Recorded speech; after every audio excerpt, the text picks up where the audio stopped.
Hello, my friends. This is Dr. Ginny Barrow. Today, I want to bring you quality number 8.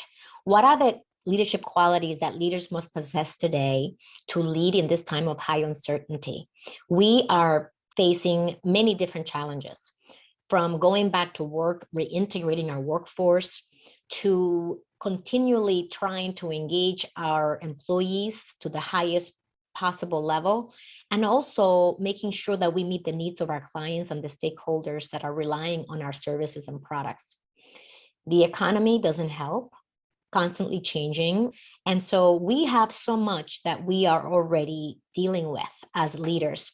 And on top of that, we also have ourselves to take care of and our families. And these qualities that I uncovered during the field study for my book, Healing Leadership, are the ones that I'm sharing with you on a weekly basis. And my hope in sharing those qualities is that as you listen to these qualities, you realize, wow, I really do that well already. Or that you even question, I never thought about this quality as one that I needed to develop. And so if you're already using it, whatever the skill set may be, I would recommend that you continue to double down on that particular skill set. And if you haven't been flexing the muscle of whatever the quality is that I'm sharing, that you consider using it and developing it moving forward. So today's quality is quality number 8. A healing leader, an inclusive leader, builds trust. And I thought about this for a while, and I thought to myself, who have been those leaders that I trusted so much? And what were some of their qualities? What was it about them that I trusted? I've been lucky enough to have been led by leaders from the inception of me working full time, where I felt that the leader had my back. That's the number one characteristic that I can recall. Whether it was at the beginning of my career when I was 22 and graduated as a programmer working for Prudential, whether I was working later on when I became a systems manager at Prudential 7 years later after getting my MBA, that still remains true. The leaders that I trusted had my back. And subsequently, as I became a more senior leader, when I was reporting to the chief information officer, when I reported to the director in charge of investments and technology operations, I always trusted that they had my back. When problems came up, I felt the freedom to go into my leader's office and have a conversation with them about the challenge, about the problem that I was facing. And they always looked out for me. They opened doors. They removed obstacles from the way. So are you that type of leader?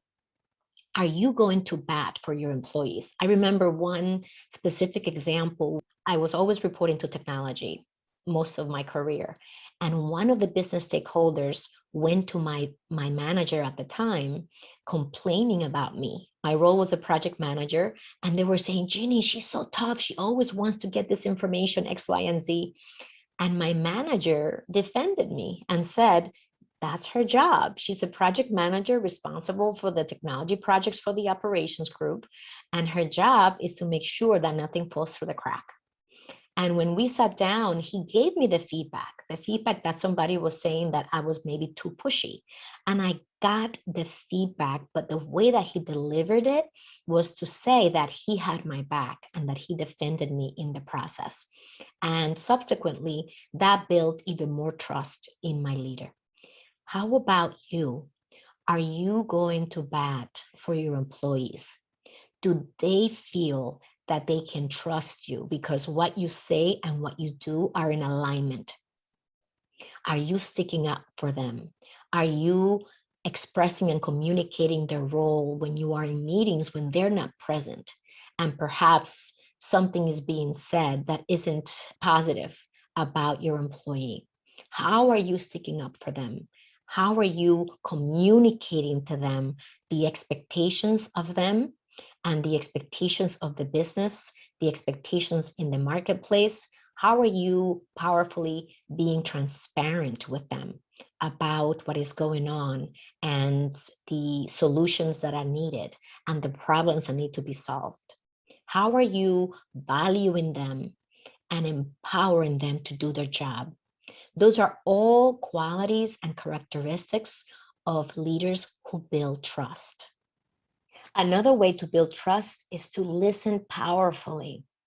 When we ask a question of somebody who works with us or somebody in our lives, and we stop and listen authentically, not waiting for your turn to speak, but actually listening to what they're saying and responding or simply hearing them out, that also develops trust and helps people know that you are a safe leader, someone who they can speak with whenever something is coming up, whenever there's a problem, they can come to you and speak to you about it. And as I said, if you are already doing this, congratulations, you are ahead of so many leaders. Because what happens in many occasions is that leaders are walking around with blinders on. That doesn't mean that they're bad people. It just means they don't have the skill set. They don't have the self-awareness to notice how their behavior is impacting the people around them. A safe leader is self-aware. Are you aware of how your behavior is building trust with the people around you? And this also applies to the people in your personal life, by the way. Or are you a person who, when you sit down to think about it, you notice that you're not building trust? If anything, you may be creating confusion, sending mixed messages, not being transparent about the decisions that you're making and why those decisions are important and the rationale behind those decisions, as I mentioned in my previous video. These are all reasons how we show up are reasons why people either trust or distrust us. And as a self-aware leader, when you do a self-assessment and you ask yourself, am I trustworthy? Are my employees coming to me with questions? Or are they holding back? Are they afraid to bring up a problem because they are afraid of how I'm going to react instead of respond? Sometimes indirect feedback is even more valuable than direct feedback. Look around. Are your employees approaching you? Are they going to bat? Are they high performing? Because when people feel that they are safe and they are in a good place, they will do their best. Of course, there's always the question of, do you have the right team in place? Not everybody is meant for the roles that they're in. And unfortunately, as leaders, it takes a lot of courage for us to acknowledge that and to have a brave conversation with an employee to let them know that they're not a good fit for the team.